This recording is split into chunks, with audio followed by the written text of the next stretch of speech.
Joining me now is criminal defence attorney Paige Pate to talk more about this. Thank you so much for coming in and speaking with us. Now, we know at this point Bill Cosby is on $1 million bail, so he is free at this point, and his defence attorneys have said that they will mount a vigorous defence on his behalf.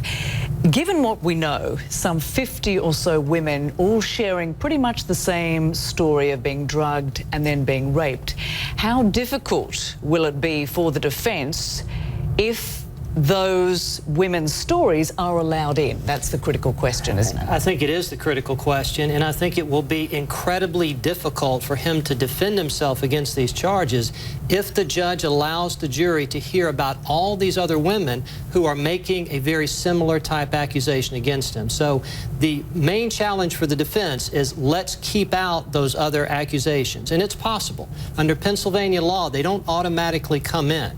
The prosecutor will have to show that those accusations are so similar to this accusation that they help prove intent or some other element of the crime.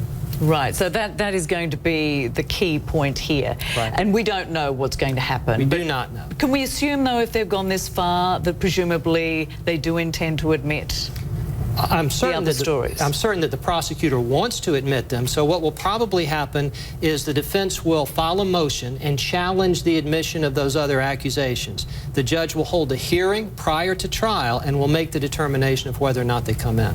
Now, what about the issue of consent? Because it's very different when you're looking at the possibility or the alleged drugging of Andrea Constance. So if she's been drugged, then she can't put up the same sort of resistance. So what happens when you're talking about consent in that situation? Well, in most sexual assault cases, consent is usually the ultimate issue. And especially in a case like this, where Mr. Cosby, back at the time he was initially investigated for this accusation and in these depositions, he already admitted to the sexual contact. He admitted to giving her pills. The only issue is whether she went along with it.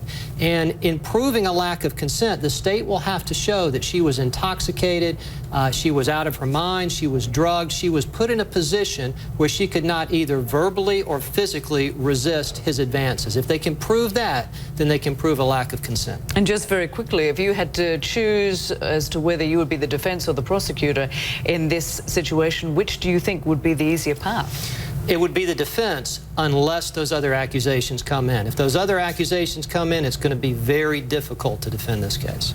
Paige Pate, thank you so much for joining us. Appreciate it.